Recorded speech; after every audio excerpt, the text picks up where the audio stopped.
Join us now for a moment of faith with Dr. Joe Arthur, pastor of the Harvest Baptist Tabernacle in Jonesboro, Georgia. This is an internet broadcast that will air daily at 12:30 p.m. and will remain on our Harvest Facebook page for you to view at any time. This broadcast is to uplift God's children and to remind us all that faith is the victory that overcometh the world. Now here's our pastor with a moment of faith, Dr. Joe Arthur.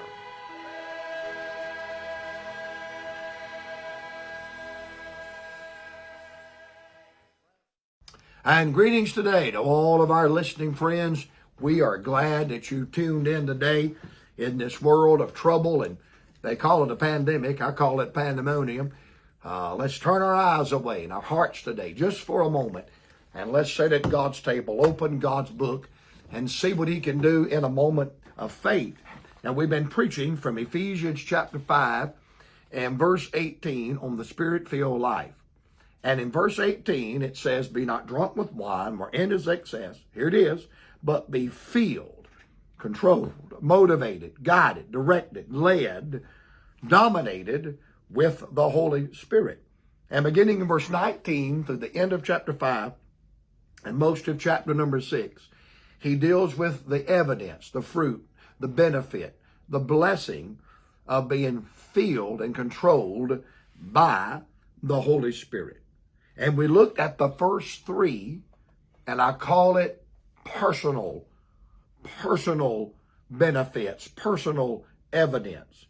He talked about a Christian being filled with the Spirit, verse 19, being joyful. Verse 20, being thankful. Verse 21, treating others right and in the right manner. And then beginning in verse 22, to the end of chapter 5, up to chapter 6, he deals with the home. He deals with the family. And he shows us how a family will operate if the Spirit of God is dominant and important in that family. If you remember in verse 22, he talked about the Spirit-filled wife. What kind of wife will she be to her husband? What kind of mother will she be to her children? Well, if she's led by the Holy Spirit, it'll be right. It'll be beneficial. It'll be faithful. It'll be wonderful. Verse 23, he shifts his focus to the husband. And for the next 5 verses, he talks about the Spirit-filled man, the Spirit-filled husband. If a man is filled with the Holy Spirit, controlled by the Holy Spirit, he will do what verse 25 says. Husbands, love your wives. And there's more to it. Even as Christ loved the church and gave himself for it. Now, I believe the reason why he put so much emphasis in chapter 5 on this husband-wife relationship, because he takes the last 6 verses of chapter 5 and tells us something. There's a greater truth he's presenting. There's a greater picture he's painting. Now, he is using right now the earthly, physical home unit, family unit, husband and wife raising a family. But he's got a greater picture he's painting. He's got a greater truth he's presenting. He's showing you a picture of a heavenly family, a heaven relationship between Christ and the church. That's why husband and wife on earth ought to live together in harmony, do what's right, be a good testimony in this world, because you are a earthly illustration of a heavenly, wonderful, divine truth of Christ and his church. And as Christ loves the church, as the church loves Christ, as Christ gave himself for the church, and the church gives itself to Christ in his service, oh, how the husband and wife can exemplify that, radiate that, manifest that, demonstrate that in this world. And I believe that's why he put so much emphasis on the Spirit-filled wife and the Spirit-filled husband. But he goes on to chapter number 6. After he leaves the husband and wife relationship, he not only lets us know what a Spirit-filled wife will be, what a Spirit-filled husband will be, but he goes right in to chapter number 6 without any conjunction. He goes right into it and makes this statement, chapter 6, verse number 1. Children, obey your parents in the Lord. And I love what he says, for this is right. Then he quotes from the Old Testament, Paul does, through the inspiration of the Holy Spirit, verse 2, honor thy father and thy mother, which is the first commandment with promise. Not the first commandment, but the first one with a promise. In other words, if you do this, I promise you this. And he tells us why in verse 3, that it may be well with thee, and that thou mayest live long on the earth. So, again, he's still dealing with the blessing, the proof, the evidence, the benefit of being led, motivated, controlled, dominated, guided by the Holy Spirit.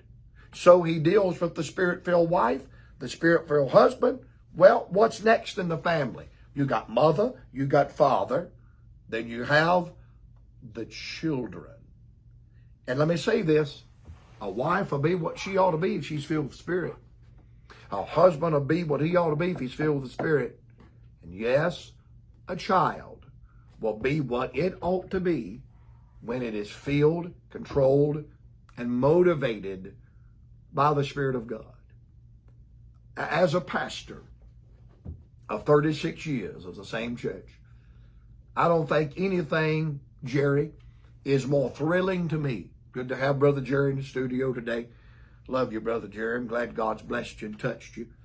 But to me, there's nothing as a pastor any more precious to me than to see a husband and a wife in love with each other, serving God together. God blesses them with children, and they train those children in the nurture and admonition of the Lord, and they teach those children to love God. A lot of times I'll just look out a window, or I'll go outside sometime and sit in my car, or I'll walk around the property, and I just love watching the cars pull up, Daddy get out, Mama get out, them little children get out, make their way to the house of God. I'm going to tell you something, the breakdown you are seeing in America on every scene is a breakdown of the family. Children have to have a moral compass. They have to have guidance. They have to have leadership. They have to have an example. I've seen people get on their children for doing something wrong, and somebody will say, oh, don't mess with them. They're just a child. They don't know no better. And I've heard parents say, yeah, they are a child, and they don't know better. That's why I'm getting on them, so they will know better. And so the Spirit-filled family is important. And let me say this to the young people. If you'll get right with God and stay right with God, you won't be disrespectful to your father. You won't be disrespectful to your mother. Now, I couldn't be disrespectful when I wasn't right with God, because I had a mom and daddy that deal with you. You wasn't going to live in their house and eat their food and sleep in their bed and disrespect them. No, I was not abused by my mama or my father, but I was made to mine, and it done me good. But I'm going to tell you something. When I got right with God and turned my life over to God, oh boy, the thoughts of being disrespectful, the thoughts of being harsh to my parents was appalling to me. Let me tell you something. If your mama's right with God and your daddy's right with God and they're trying to teach you the ways of God, God's not in you back talking, disrespecting, stomping off, going to your room, raising your voice, being disrespectful. Buddy, the Spirit-filled child, according to the Bible, will honor and obey and give honor to their parents, to their father and their mother. For this is right. Again, there are no perfect husbands, no perfect wives. Again, there are no perfect children. Yes, Mom, I'm telling you, your kids ain't perfect. But I'm telling you that when we allow the Holy Spirit in our home to lead us, to guide us, and direct us, it'll help the wife be what she should be. It'll help the husband be what he ought to be. And it will help the children be what they ought to be. And the Spirit-filled family can bring glory and honor to Jesus Christ and be a blessing and an inspiration to others. I've enjoyed our time together today, and we're looking forward to getting with you again to open God's book and see what He can do in a moment of faith.